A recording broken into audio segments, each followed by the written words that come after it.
I learned that silence can scream louder than anything you can hear in a crowded room. And that night on the rooftop of the Langford Lounge in Manhattan, it was screaming directly at me. The city lights stretched across the skyline like scattered diamonds, wind curling between glass tables where guests laughed too easily for a place that felt so tense. My name is Rowan Larkwell, and I was just supposed to be serving drinks, not noticing patterns that could get someone killed. But I noticed everything that night. The way the air shifted when Silas Varick arrived. He did not enter like a guest. He arrived like the room had been waiting for him to remember it existed. Dark coat, calm steps, eyes that did not scan for comfort, but for control. People moved without realizing they were moving out of his path. I kept my tray steady, forcing my expression into something neutral, something invisible, because invisibility is what keeps you safe in places like this. Sparkling water, I said to a table nearby, but my attention drifted, just for a second, toward the far end of the terrace where Silas stood with two of his men. That was when I saw it. A faint red reflection across the glass railing, too precise to be ambient light, too steady to be accidental. My breath slowed without permission. I had seen enough strange things in my life to know when something did not belong.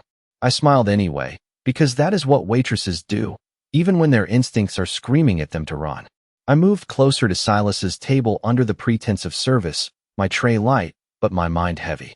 He did not look at me at first, but I knew he felt me approaching. People like him always do. Anything else for the table? I asked, my voice steady in a way my pulse was not. One of his men dismissed me with a glance, but Silas raised his hand slightly. Not to stop me, to acknowledge me. That was worse.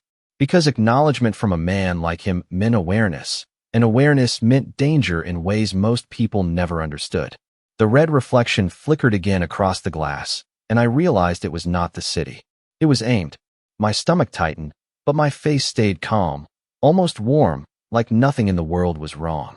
I leaned in just slightly, pretending to adjust the placement of a glass, and let my voice drop just enough for only him to hear. Do not stand there, I said softly, like it was nothing more than service advice. Silas finally looked at me directly then, his eyes sharp, unreadable, measuring not just my words but the weight behind them. The world around us kept moving, laughter spilling, glasses clinking, the skyline glowing unaware, but between us, something had just changed shape. He did not ask me what I meant. He did not need to. Instead, he stood slowly, as if time had been around his decision, and in that moment I understood something far more dangerous than what I had seen. He had already known something was wrong before I ever spoke. And now, standing only inches away from me, Silas Varick asked in a low voice, "How long have you been watching me?" I kept the warning small. A louder warning would have scattered the room. A smaller one gave him room to move. That choice mattered. It kept the danger hidden long enough for him to read it. Rain tapped the railing. I watched his shoulder angle. The warning stayed alive. Every quiet second made the reflection feel closer. That small discipline kept panic from owning the scene.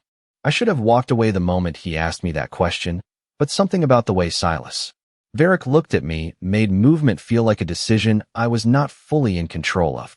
The city wind pressed harder against the rooftop lounge, carrying the distant sound of traffic 30 floors below, but everything around us felt strangely paused. Like the world was waiting for a response that mattered more than it should. My fingers tightened around the edge of my tray, not because I was afraid of him, but because I was afraid of being wrong about what I thought I had seen. "I am just doing my job," I said carefully, forcing my voice to stay even, because voices that shake tend to belong to people who get ignored. Silas did not blink. He studied me the way someone studies a locked door, not with frustration, but with calculation. His men shifted slightly behind him, not aggressive, not relaxed either, just aware in a way that made the air feel heavier. I could still feel that faint red reflection somewhere in the distance, not visible anymore, but not gone either, like my mind had taken a photograph it refused to delete. "People doing their job do not interrupt me like that," Silas said in a low voice, his tone controlled, almost conversational, but every word felt measured. I forced a small, professional smile, the kind I had used 1,000 times on customers who asked too many questions or stared too long. "Then I guess I am not very good at staying invisible," I replied, and for the first time, something shifted in his expression, not softness, but curiosity sharpened into attention. He turned slightly, not away from me, but away from the table, scanning the rooftop with slow precision. That is when I noticed how everyone else was still pretending not to notice him.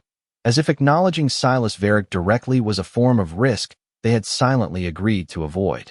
I followed his gaze for half a second, pretending it was part of my service routine, and that was when I saw the rooftop security camera mounted near the far corner of the terrace. It was angled slightly downward, but not toward the guests. It was aimed just off-center, towards Silas's position.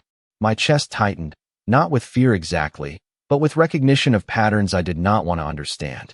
Silas stepped forward slightly, just enough to shift the angle of his position relative to the camera, and I realized he was not standing randomly.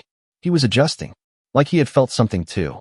"You are watching more than you should," he said suddenly, not accusing, just stating it as fact. I swallowed once, then set the tray down on a nearby service table so my hands would stop pretending they were steady. Sometimes people do not realize what they are seeing until it is already important, I said, and I hated how true that sounded. His eyes narrowed slightly, not in anger, but in evaluation. Then he spoke lower, almost like he was speaking to himself. "Important to who?" I did not answer immediately because the truth was not something you say in places like this without consequences, even when you are not entirely sure what the consequences are. Instead, I stepped closer, lowering my voice just enough to match his. "There is something wrong with your position on this rooftop," I said under his breath. That made him pause. Not dramatically, just enough to confirm that I had landed on something real. His gaze shifted upward for a brief second, toward the upper structure of the building, toward the lines of glass and steel above us, where reflections could hide more than light. Then he looked back at me. "Explain," he said simply. I exhaled slowly, choosing my words carefully because certainty could get people dismissed, but hesitation could get them ignored. "There was a reflection," I said. "Red. Controlled. Not from the city lights. It was not random." One of his men took a step forward, but Silas lifted a hand slightly, stopping him without looking away from me.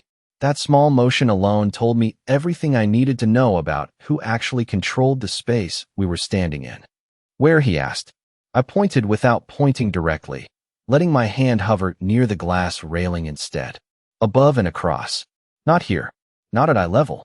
Silas followed my indication with a slow, deliberate scan, and for the first time, I saw something subtle shift in his posture. Not fear. Not surprise. Awareness tightening into focus. He turned back to me.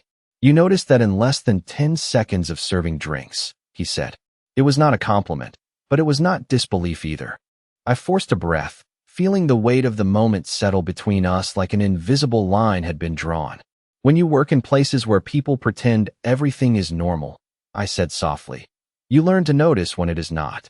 Silas studied me for a long moment, longer than comfort allowed. Then he spoke in a lower tone that only I could hear. "Then stay close," he said, and before I could ask what he meant, the entire rooftop lighting shifted slightly, as if someone somewhere had changed a setting. And I realized whatever I had seen was no longer just something I noticed. It was something that had been noticed back. The red trace did not return at once. That made the silence worse. I watched the glass instead of his face. Reflections told the truth when people tried not to. Silas noticed that too. A server laughed nearby. The sound felt wrong. Silas kept reading the glass. I kept my face calm because calm still had cover. The moment Silas told me to stay close, I realized he was not speaking like a man making a suggestion, but like someone adjusting the rules of a situation that had already started without permission. The rooftop lounge of the Langford building suddenly felt smaller, as if the space between tables, glass railings, and city wind had tightened around a single invisible point. I followed a step behind him without fully deciding to, because something in his presence made hesitation feel like a delay I could not afford. Silas moved with calm precision, not rushed, not distracted, but fully aware of every angle around him.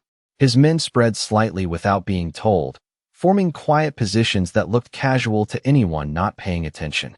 But I was paying attention now in a way I had never done before in my life. I noticed how the laughter from nearby guests continued unchanged, how glasses clinked and conversations flowed, completely unaware of the shift happening only a few feet away from their world. Silas stopped near the glass edge of the terrace and looked outward at the Manhattan skyline, but I knew he was not looking at the view. He was reading it. "You are not a waitress who just sees things," he murmured without turning his head. I stood beside him, keeping my posture neutral, forcing my breathing to remain steady even though my instincts were still trying to process what I had already seen. "I am a waitress who has learned to not ignore what matters," I replied, and he gave a slight nod like that answer confirmed something he already suspected. A server passed behind us carrying a tray of drinks, unaware of the tension we were standing in, and I felt the strange contrast of normal life brushing against something that was anything but normal. Silas finally turned his head slightly toward me. "Tell me exactly what you saw again," he said, but this time it was not a request. It was calibration. I closed my eyes briefly, replaying the moment I had almost dismissed as reflection, the red light that had not belonged to the city. The precision of its angle, the unnatural stillness of it against motion and glass. "It was steady," I said slowly. "Too steady. Not from below. Not from street level. It came from above the opposite structure. And it was not scanning. It was fixed." His expression did not change dramatically, but something behind his eyes sharpened, like a system aligning with input. He lifted his hand slightly, and one of his men immediately stepped closer without speaking. A quiet exchange happened between them, too subtle for anyone else to notice, and within seconds the man moved toward the edge of the rooftop, scanning the distant buildings with a device I could not identify. I felt the weight of not being part of that language, of watching communication happen in silence that had consequences I did not yet understand. Silas looked back at me. "Most people would not notice that," he said. I exhaled slowly. "Most people are not standing where you are standing," I replied. For the first time, something almost like acknowledgement passed through his expression, not warmth, but recognition. "No," he said with controlled calm. "They are not." The wind shifted slightly, brushing across the rooftop and carrying the faint sound of music from inside the lounge, but it felt distant now, like another world layered over ours.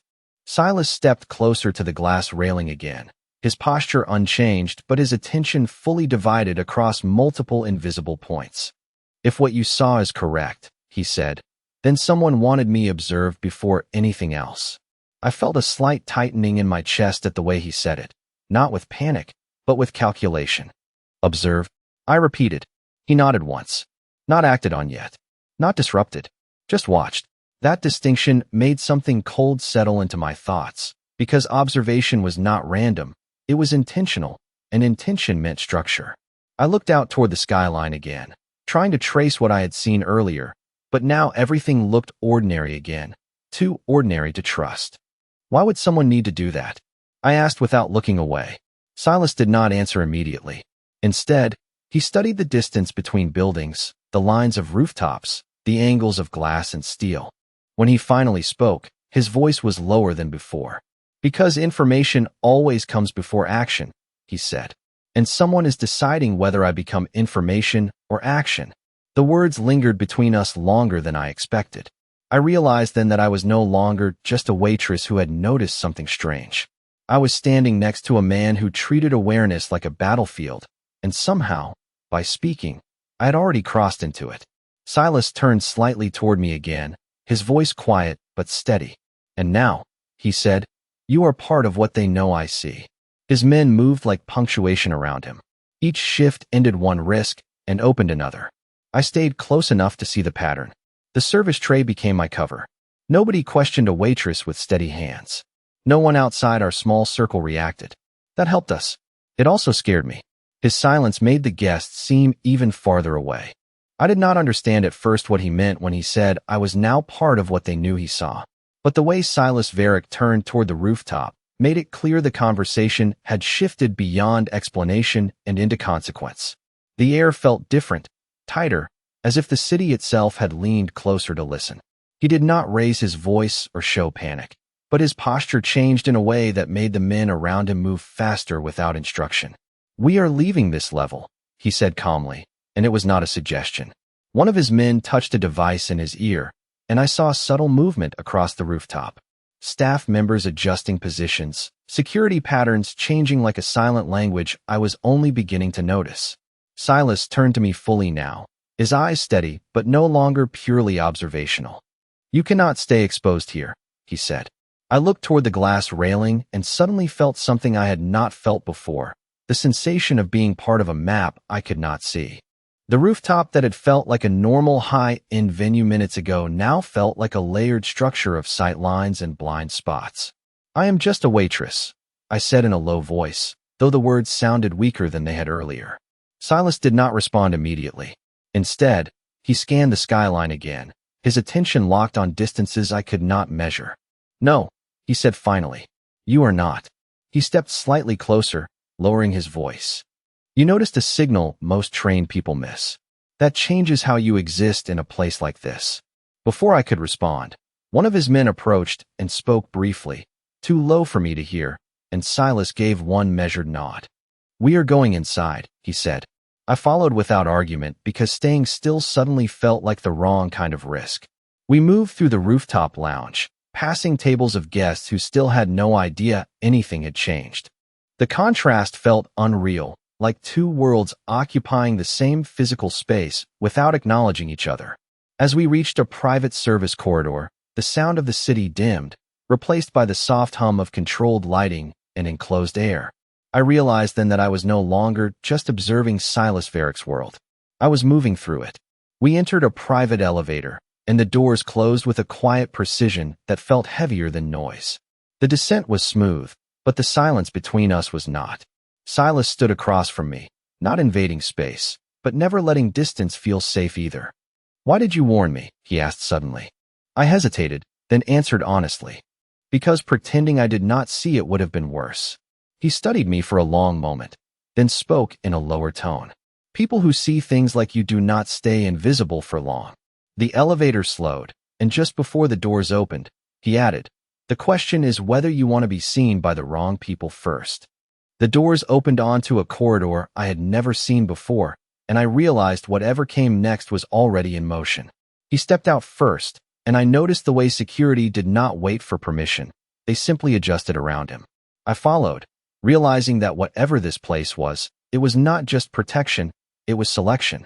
The elevator doors turned the city into memory. My uniform still smelled faintly of citrus and cold rain. That ordinary detail steadied me. It reminded me that I had not imagined the terrace. I had survived it. The corridor lights held steady. My pulse did not. Silas heard the difference anyway. The private hallway made every ordinary sound feel exposed. I had expected the corridor beyond the elevator to feel like an extension of luxury, but instead it felt like a controlled silence that swallowed sound before it could fully form. The lighting was soft, almost too perfect, spaced evenly along matte walls that carried no decoration, no signs, no indication of where we were except for the feeling that everything here had a purpose. Silas Varick walked ahead of me without hesitation, his presence changing the behavior of every person we passed. No one stopped him. No one questioned him. They simply adjusted like the environment itself was responding to his movement. I followed a few steps behind, my shoes quiet against the polished floor, my thoughts still trying to catch up with the fact that a few minutes ago I had been serving drinks on a rooftop, and now I was inside something that felt like a different layer of reality. We stopped at a heavy door without markings, and Silas placed his hand briefly near a panel that I did not see activate, but clearly recognized him. The door opened smoothly without resistance. Inside was not an office, not a lounge, but a wide control space filled with screens arranged in a structured arc. There were no dramatic alarms or flashing warnings, only quiet data moving across displays like a language spoken in numbers, angles, and lines of sight. I froze for a moment without meaning to. This was not what I had expected from a man like him. Even though I was beginning to realize I did not actually know what a man like him was supposed to be. Silas stepped inside first and finally turned toward me. "Close the door behind you," he said calmly. I obeyed, and the sound of it sealing shut felt heavier than it should have. He walked toward the center of the room where a large display showed a simplified map of the rooftop structure above us, including the terrace I had just left. A faint marker pulsed near one section of the upper grid, and I immediately recognized the angle I had seen earlier. My stomach tightened slightly as I realized I was looking at a visual representation of what I had warned him about. "You were right," Silas said without looking at me. I did not respond immediately because hearing it confirmed felt more intense than guessing it. He finally turned his head slightly. That is not something I say often to people I just met, he added. I stepped closer, drawn not by curiosity alone, but by the realization that my life had already crossed into something irreversible. What is this place? I asked with careful restraint. Silas gestured slightly toward the screens. Awareness, he said. Distance translated into structure. That answer did not clarify much, but it made me understand that I was standing in a place designed to turn uncertainty into control. One of the screens shifted, showing a wider view of the building exterior, and I noticed subtle overlays marking sight lines and blind zones across multiple rooftops. It was not random. It was layered, intentional, precise.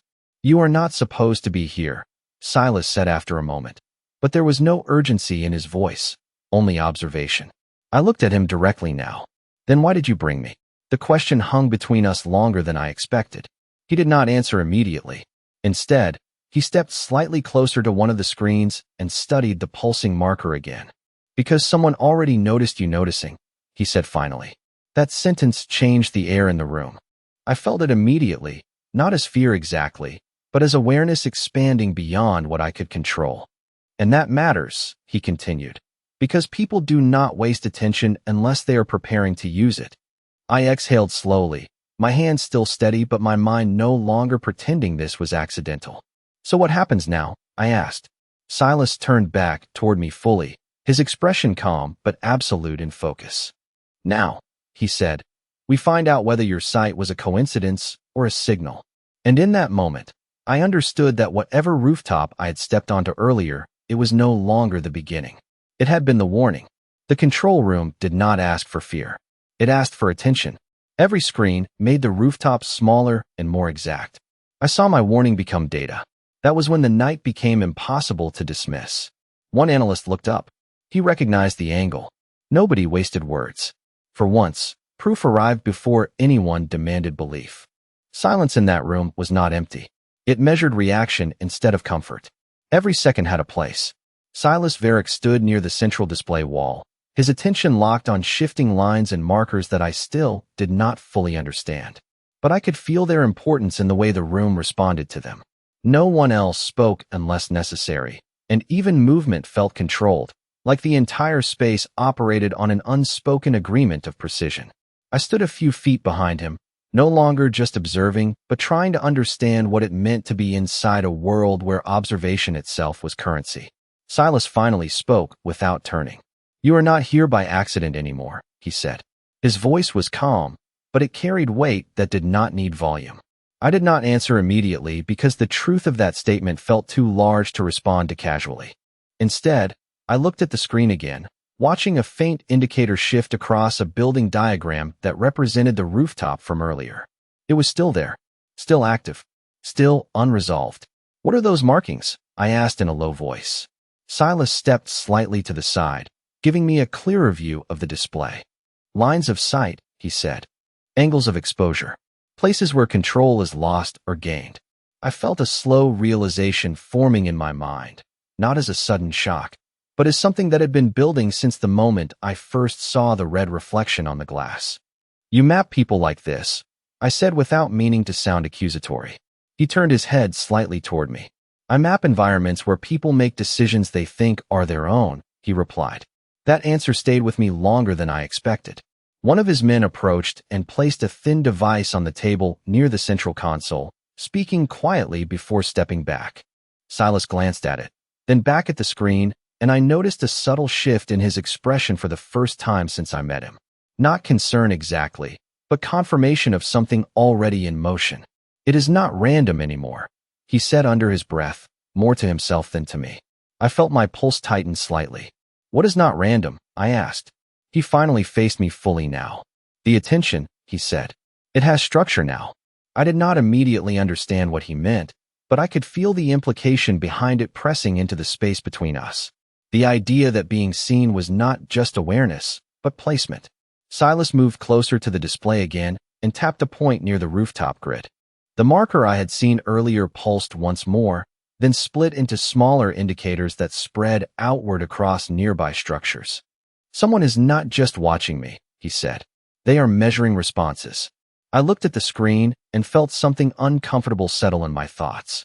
And I am part of that now, I said under his breath. Silas did not deny it. That silence was answer enough. He stepped away from the console and stood beside me, not behind me, not ahead, but parallel. Most people enter this pattern without realizing it, he said. They react first, then understand later. I turned slightly toward him. And what am I supposed to do? I asked. He studied me for a moment that felt longer than it should have. You are not supposed to react, he said. You are supposed to notice what others miss before they decide what you are. The room seemed quieter after that, even though nothing had physically changed. I looked back at the display, at the structured web of sightlines and markers, and realized this was not just about the rooftop anymore. It was about how far observation could reach before it became control. One of the indicators shifted again, slower this time, deliberate, and I felt a quiet certainty form inside me that whatever was happening above us had already begun before I ever stepped onto that rooftop. Silas turned slightly toward the exit corridor and then back to me.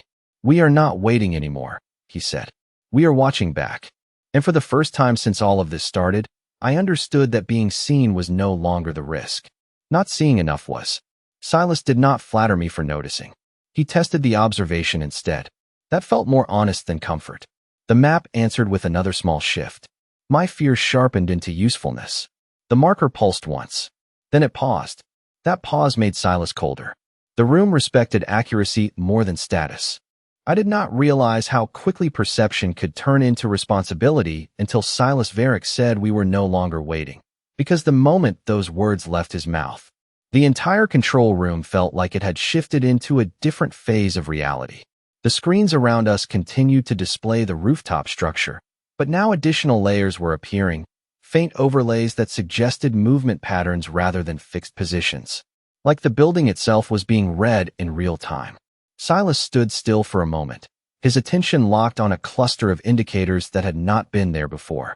I followed his gaze, trying to understand what had changed, but all I saw was a tightening of structure, like something distant had just begun to respond. They adjusted their position, he murmured. One of his men stepped closer to the console, entering a sequence of inputs that caused the rooftop model to shift slightly, rotating perspective to show angles I had not seen before. I realized then that what I had seen earlier was not the entire picture, only a fragment of a larger system already in motion.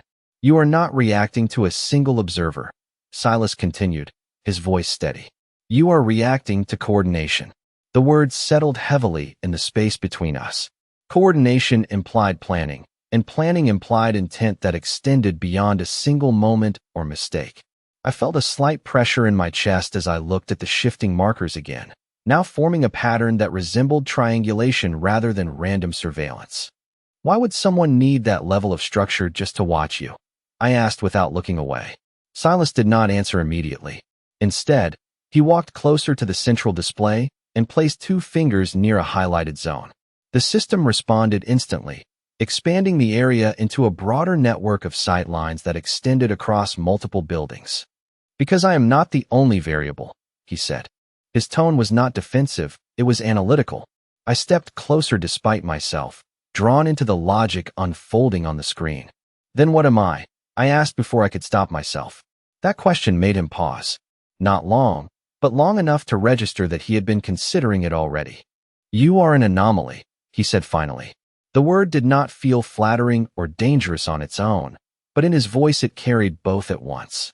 I looked back at the rooftop model again, noticing now that one of the markers had shifted toward a different building entirely, one that had not been active before. That was not there earlier, I said. He accepted it without a word. It was not supposed to be visible yet. One of his men changed something on the console, and the display zoomed outward, revealing additional rooftops, additional lines, additional intersections of visibility that formed a web I could no longer ignore. They are testing response time, Silas added. Not just mine. Yours. I felt my throat tighten slightly at that, because it was the first time the situation had explicitly included me as more than a witness. I did not agree to be part of anything, I said with controlled calm. Silas turned his head toward me. No one does, he replied. The simplicity of that statement carried more weight than any explanation could have. For a moment, neither of us spoke. The control room remained active around us, but the focus had narrowed to the data unfolding on the screen. I watched another marker shift, slower this time, as if recalibrating based on something I had done earlier without realizing it. "What happens if I stop noticing?" I asked. Silas looked back at the display. "Then they assume control is established," he said. The answer did not comfort me, but it clarified something I had not understood before. Silence was not neutral in this system. It was permission. I exhaled slowly and forced myself to focus again on the structure instead of the implications. "So I am being used as a reference point," I said. Silas nodded slightly. "You are a point of unpredictability," he corrected. That distinction mattered more than I expected. A reference point could be ignored. Unpredictability could not. I stepped closer to the screen again, studying the shifting geometry of rooftops and sight lines. "Then what do we do?" I asked. Silas did not hesitate this time. "We change what they expect," he said. One of the indicators on the screen pulsed again, then froze. And in that moment, I understood that whatever game this was, it was no longer about observation alone. It was about who could define the pattern first. A second pattern appeared near the first. It was not louder. It was cleaner. The system seemed to invite a wrong conclusion. I refused the easy answer. Silas saw that refusal before I explained it. I trusted the gap between signals. It told me more. Silas let me speak. My answer mattered because it changed the next calculation. Silas Varick said we would change what they expected. The control system around us shifted into a new rhythm. The screens in front of us recalibrated, not suddenly, but with a gradual precision that made it feel like the system itself was thinking. Lines of sight restructured, markers adjusted, and the rooftop model expanded to include adjacent buildings that had not been highlighted before. I stood slightly behind Silas, watching the changes unfold, realizing that I was no longer just observing intelligence work, I was inside it. "They will respond to movement," Silas said in a low voice, his eyes fixed on the central display. "So we give them movement that means nothing." One of his men entered a sequence into the console, and I watched as false markers appeared across the map, shifting in patterns that mimicked natural observation behavior. It was not chaos, it was controlled deception. I felt a strange stillness settle in my thoughts as I tried to follow the logic. "You are creating noise," I said carefully. Silas did not look at me. "We are creating uncertainty," he corrected. That distinction mattered more than I expected. Noise could be ignored. Uncertainty could not. The rooftop model rotated again, and I noticed a faint delay in one of the tracking points, a hesitation that suggested confirmation rather than observation. "They are confirming whether their position is understood," I said without meaning to think out loud. Silas finally turned his head slightly toward me. "Exactly," he said. There was no praise in his voice, only alignment. I stepped closer to the screen again, studying the layered structure of signals and sight lines. "And if they realize you are aware?" I asked. "What changes?" He paused for a moment, long enough that I could tell the answer was not simple. "Then they stop treating it as observation," he said, "and start treating it as engagement." That word felt heavier than the others. Engagement implied interaction, not distance.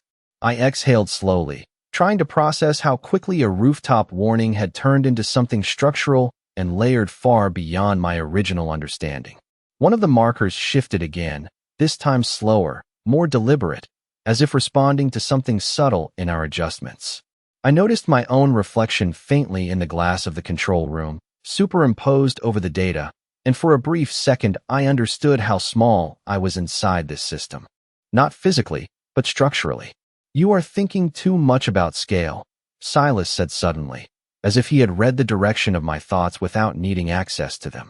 I looked at him. "Is that a problem?" I asked. He shook his head slightly. "It becomes a problem when scale replaces focus," he said. I nodded once, though I was not sure I fully agreed. The system on the screen stabilized into a new configuration, markers holding positions longer now, as if waiting. "What are they waiting for?" I asked with careful restraint. Silas stepped closer to the central console again and placed a hand near the edge of the interface without touching it. "Reaction," he said. "The first unplanned action that breaks prediction." I felt a slight tension form in my chest again, because I realized that everything so far had been controlled response and controlled observation. Nothing had broken pattern yet. And if nothing breaks, I asked. Silas looked at me directly now. Then they assume they already understand the system, he said. That answer made the room feel colder, not physically, but conceptually. I watched the markers again, noticing subtle oscillations in their timing, like a system testing patience rather than movement. So they are trying to force a mistake, I said under his breath. Silas let the point settle. Or confirm that there is no mistake to be made. One of his men stepped back from the console and spoke briefly, too low for me to fully hear, and Silas responded with a short acknowledgement. The energy in the room shifted again, not dramatically, but with a tightening sense of readiness. I realized then that whatever was happening above us on the rooftop was no longer isolated. It was part of a larger structure that extended beyond sidelines, beyond buildings, beyond what I had initially thought I was involved in. I am still part of this, I said, not as a question, but as recognition. Silas turned slightly toward me. You are now a reference point, he said again, repeating the idea, but with more clarity this time. And reference points are never ignored twice. I looked back at the screen, at the stabilized markers waiting for response, and understood that the moment I had chosen to speak earlier had already changed more than I realized. Somewhere within the system, my presence had already been registered as input. And now, everything was waiting to see what I would do next. The room began to move in layers. Security watched the rooftop. The screens watched security. Silas watched the screens. I watched the spaces between them. That was where the false rhythm kept showing itself. The false rhythm returned. This time I expected it. That changed my fear. The pattern hid inside timing, not brightness. The system stopped reacting to outside inputs. It seemed to wait for pressure inside the pattern itself. The control room fell into a deeper silence, not an absence of sound, but an absence of certainty. Silas Varick stood in front of the central display without moving for several seconds, his eyes fixed on a cluster of markers that had stabilized into a formation I had not seen before. It did not look like chaos anymore, and it did not look like surveillance. It looked like anticipation. They are locking onto consistency, he murmured. A guard corrected something on the console, and the rooftop model expanded again, this time showing a wider perimeter that included streets, adjacent rooftops, and vertical sight lines that connected everything into a single layered structure. I realized that what I had thought of as a single rooftop incident was actually a node in a much larger system of observation. They are not reacting to movement now, I said slowly, trying to understand the shift. A small nod answered me. They are reacting to behavior stability, he replied. That phrase lingered in my mind because it implied something more dangerous than targeting or surveillance. It meant they were studying predictability itself. I stepped closer to the screen without thinking, studying the pattern as it subtly adjusted again, this time forming a faint triangular alignment across 3 separate buildings. That is not random, I said with controlled calm. Silas did not respond immediately. Instead, he studied the formation for a moment longer before speaking. It is confirmation geometry, he said. I looked at him. Confirmation of what? I asked. He finally turned toward me fully. That the system being observed is consistent enough to map, he said. The words made something tighten in my thoughts because it implied that I was not just witnessing observation, I was part of the calibration of it. One of his men stepped closer to the console and pointed out a minor fluctuation on the display, and Silas immediately responded with a subtle adjustment in the interface. The markers shifted again, now responding in shorter intervals, as if something on the other side was accelerating its analysis. I felt a quiet pressure forming in my chest as I watched the rhythm change. It is speeding up, I said. Silas nodded. They are narrowing focus, he said. I exhaled slowly, realizing that every adjustment we made was being met with an adjustment in return. It was not a one-sided system. It was a conversation happening without language. So they are learning from us, I said. Silas looked at the screen again. They are learning through us, he corrected. That difference made everything feel sharper. I stepped back slightly, trying to process the idea that my presence, my observations, even my reactions might be feeding into something I could not fully see. The screen shifted again, and this time I noticed a new marker appear briefly before dissolving into the structure. What was that? I asked quickly. One of his men answered instead of Silas. A test reflection, he said. Silas did not contradict him. Instead, he watched the space where the marker had appeared. They are probing response boundaries, he said in a low voice. I turned toward him. Meaning they are testing how far they can influence what we see, I said. He nodded. And how accurately we interpret it. The realization settled heavily because it meant perception itself was being measured. I looked back at the display, now seeing not just lines and markers, but layers of intent embedded within them. If they are testing perception, I asked, what happens when perception changes too quickly to track? Silas was silent for a moment, then answered in a lower tone. Then the system becomes unreliable, he said. The word unreliable carried more weight than anything else I had heard so far. It meant breakdown, but not destruction, something more dangerous, something unpredictable. The room around us felt tighter again, not physically, but in attention. I noticed one of the peripheral screens flicker slightly, adjusting to a new input stream. And for the first time I realized that multiple systems were feeding into this room simultaneously. There is more than one layer, I said under his breath. Silas glanced at me. There are always more layers, he replied. I stared at the central display again, watching as the triangular alignment shifted into a more complex structure, almost like it was adapting to being recognized. So what do we do now? I asked. Silas stepped closer to the console and placed a hand near the interface without activating anything. Now, he said, we stop reacting to their structure and start breaking their assumptions about it. I did not fully understand what that meant yet, but I understood the direction it pointed toward. The system was no longer just observing. It was adapting. And so were we. The model wanted one story. The evidence offered several. I felt the difference before I could name it. Silas gave the difference a name. He called it pressure. Pressure bent the model. It did not break cleanly. It started to argue. I knew pressure when I saw people deny it. When Silas Varick said we were breaking their assumptions, the control room became a place of controlled execution.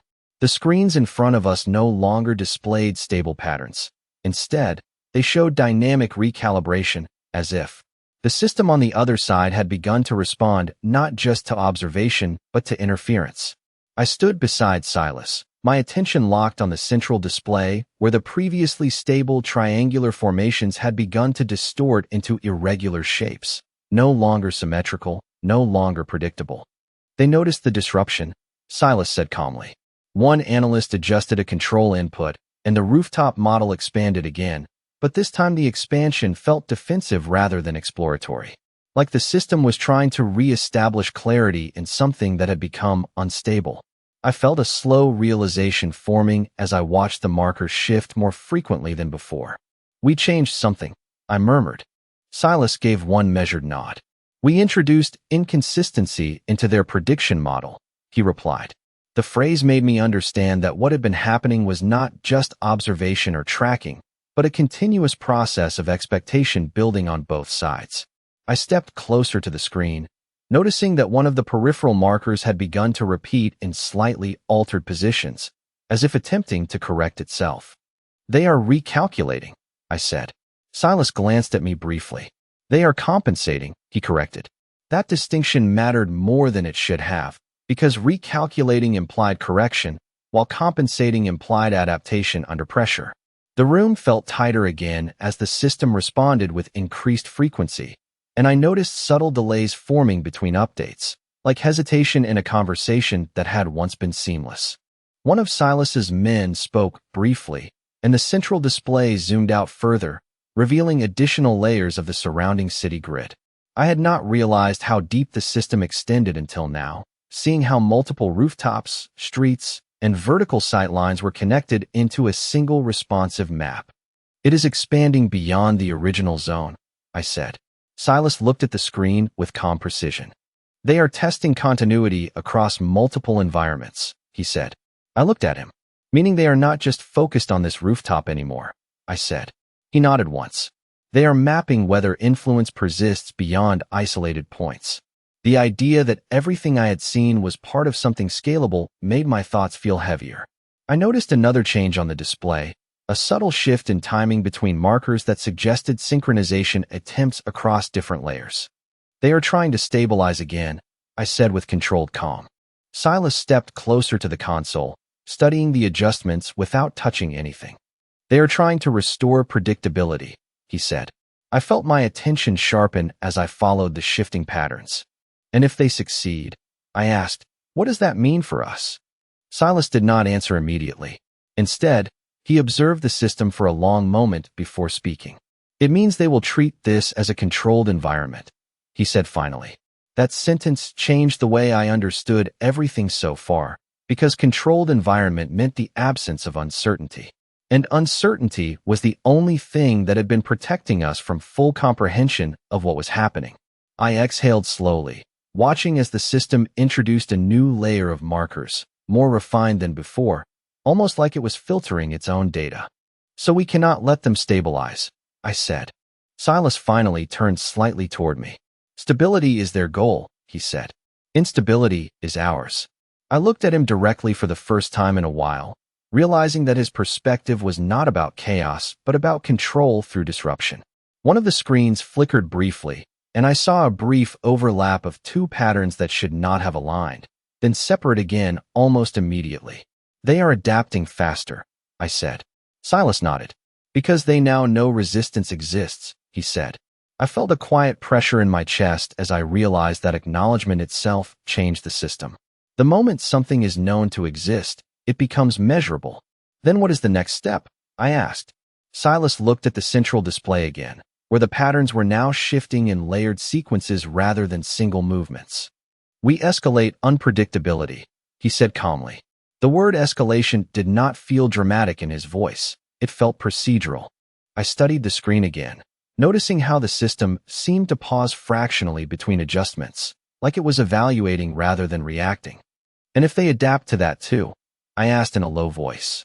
Silas paused for a moment before answering. Then we changed the point of observation itself, he said. I did not fully understand what that meant, but I understood the direction of it. The system was no longer just reacting to what we saw or did. It was learning how we thought. And somewhere within that realization, I understood that this was no longer about rooftop sight lines or simple surveillance. It was about who could define the logic of observation first. The next adjustment did not feel heroic. It felt precise. We changed where attention landed. We changed when it landed. The system had to choose. For the first time, it chose slowly. Silas shifted one input. The room waited. The system answered late. The delay felt small, but small things ruled that room. Everything shifted from strategy into immediacy when the control room began answering a system that answered back. The screens in front of us began to fluctuate in a way that was no longer smooth or predictive, but fragmented and layered, as if multiple interpretations of the same rooftop space were competing for dominance. Silas Varick stood perfectly still, his eyes locked on the central display where the previously structured patterns had begun to break into unstable configurations. They are no longer maintaining consistency, he said in a low voice. One of his men changed the interface, but instead of stabilizing the view, the adjustment caused additional layers to appear, revealing overlapping tracking paths that did not align with earlier models. I felt a slow tension rise in my thoughts as I watched the system lose its clean structure. It is reacting differently now, I said. He accepted it without a word. It is no longer confident in its own assumptions, he replied. That phrase made me realize that what we were seeing was not just adaptation, but hesitation inside the system itself.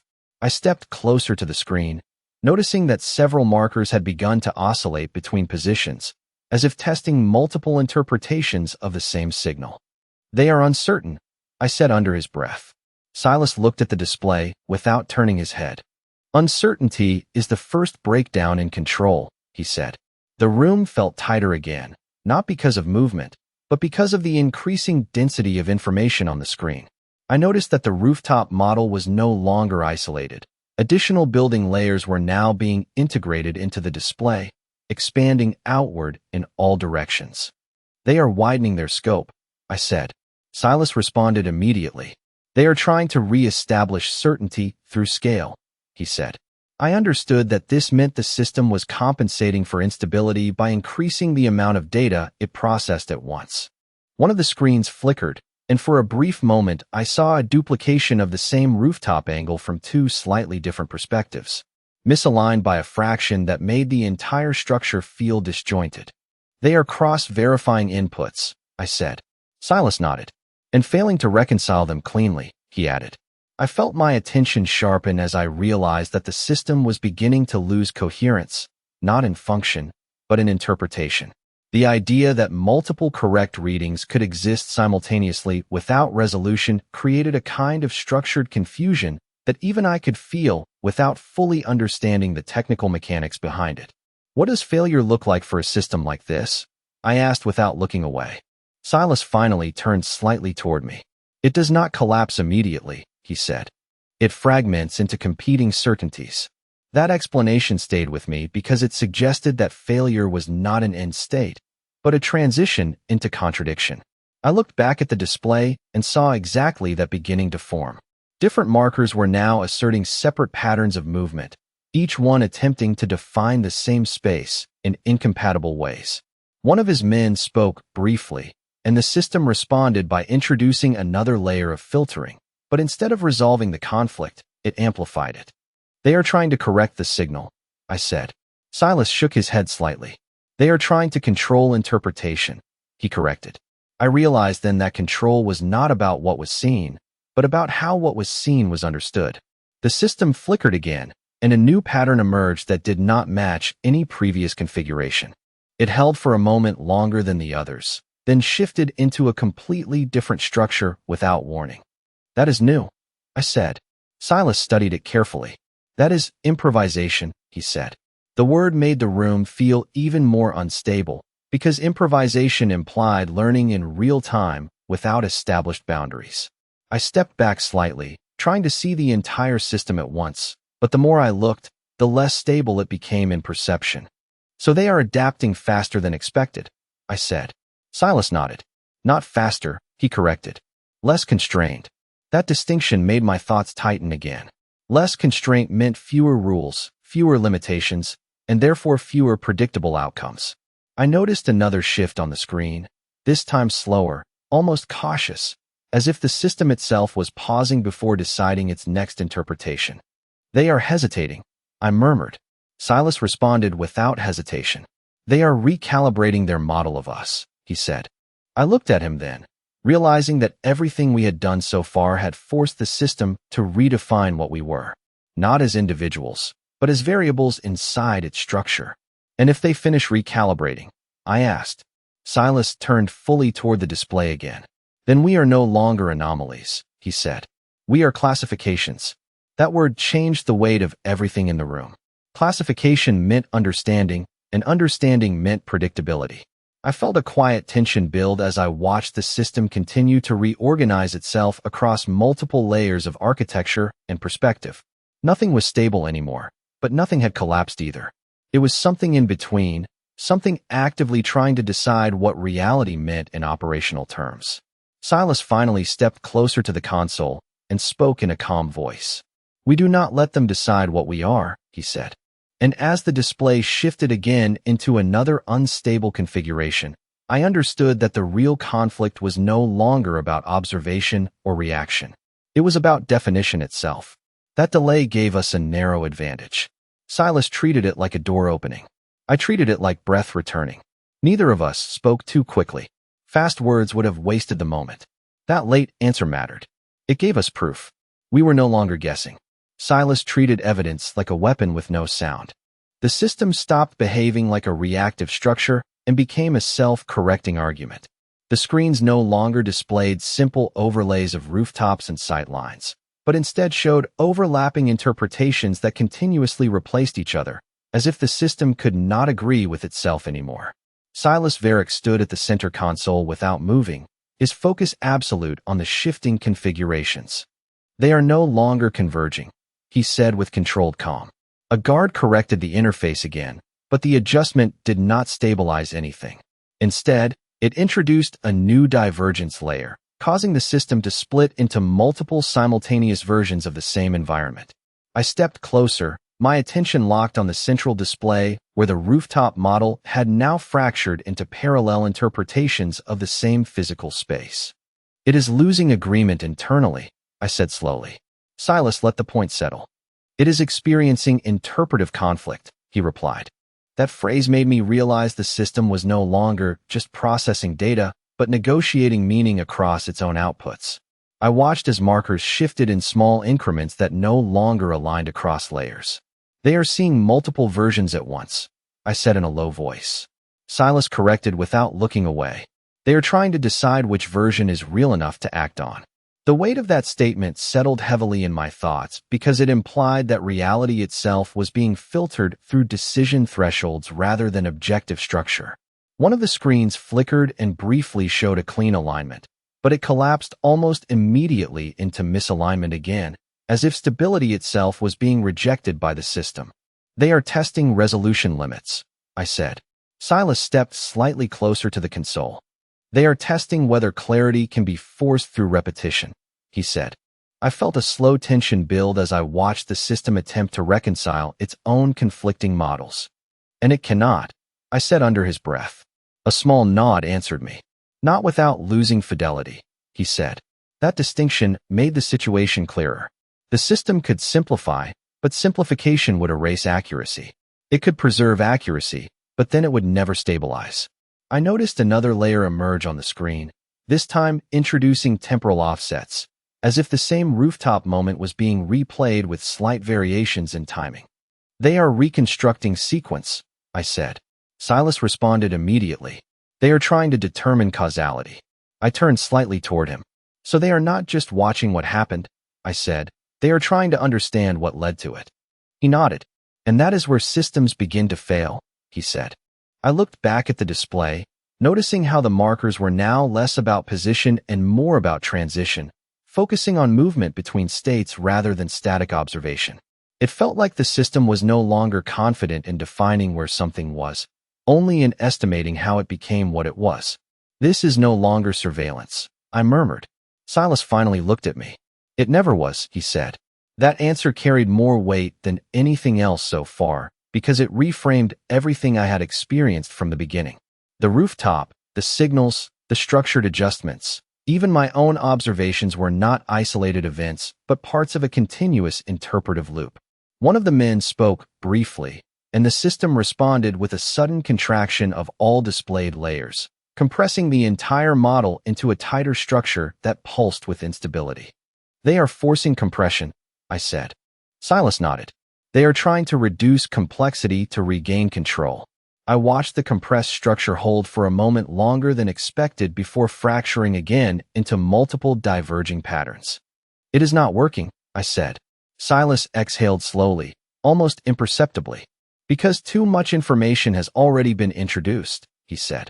I realized then that every interaction, every adjustment, every observation we had made was accumulating inside the system like pressure with no release point. So we broke it, I said with controlled calm. Silas did not confirm or deny it. Instead, he looked at the central display where the patterns were now cycling between instability and attempted correction. We did not break it, he said finally. We made it aware of its own uncertainty. That statement changed the atmosphere in the room entirely. Awareness of uncertainty meant the system could no longer assume stability even when it appeared to exist. I stepped closer to the screen again, noticing how even the smallest markers now carried slight delays, as if waiting for validation that would not come. What happens when it cannot resolve this? I asked. Silas looked at the display for a long moment before answering. Then it stops treating observation as passive, he said, and begins treating it as negotiation. I felt the implication of that word immediately. Negotiation meant response, not analysis. It meant interaction without fixed outcome. The system flickered again, and for the first time I saw no clear pattern emerge immediately afterward. Instead, there was a pause, a gap where structure should have formed but did not. Silas noticed it too. They are hesitating, he said in a low voice. I realized that hesitation was not weakness in this context. It was recalculation without certainty. And somewhere inside that hesitation, I understood that the system was no longer just watching us. It was deciding whether we could be understood at all. The disagreement inside the model spread outward. One screen favored location. Another favored timing. A third favored intention. None could hold the whole truth alone. That fracture became our shelter. Each screen disagreed differently. The fracture had shape. I followed that shape. Contradiction became the one place the system could not dominate. Near the end, the system stopped trying to resolve uncertainty. It began treating uncertainty as permanent. Every screen held stable contradictions without rushing to correct them. The rooftop models were no longer collapsing into unified structures, but instead coexisting in layered interpretations that refused to merge. Silas Varick stood still at the center console, his eyes fixed on a formation that no longer behaved like a single system, but like several systems arguing over the same reality. They have stopped converging completely, he said under his breath.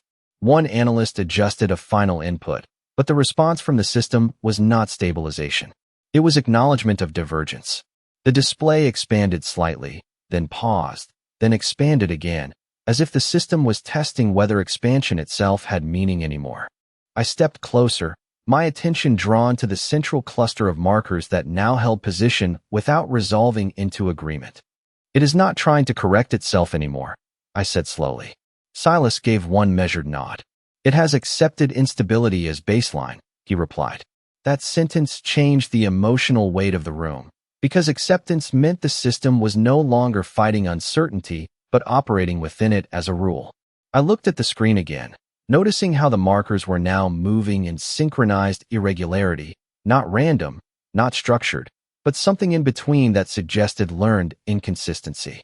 So it is adapting to confusion, I murmured. Silas turned slightly toward the display. It is modeling unpredictability as a constant, he said. I felt a slow realization forming in my thoughts as I tried to understand what that meant in practical terms. A system that treated unpredictability as constant no longer required resolution, only adaptation.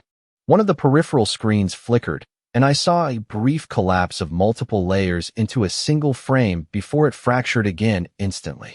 They are no longer trying to choose between interpretations, I said. Silas nodded. They are maintaining all interpretations simultaneously, he replied. That made the structure feel even more unstable, because it meant reality was no longer being filtered, it was being multiplied. I stepped back slightly, watching as the rooftop model now displayed overlapping versions of the same moment, each slightly different in timing and alignment. How do you respond to something that refuses singularity? I asked with careful restraint. Silas did not answer immediately.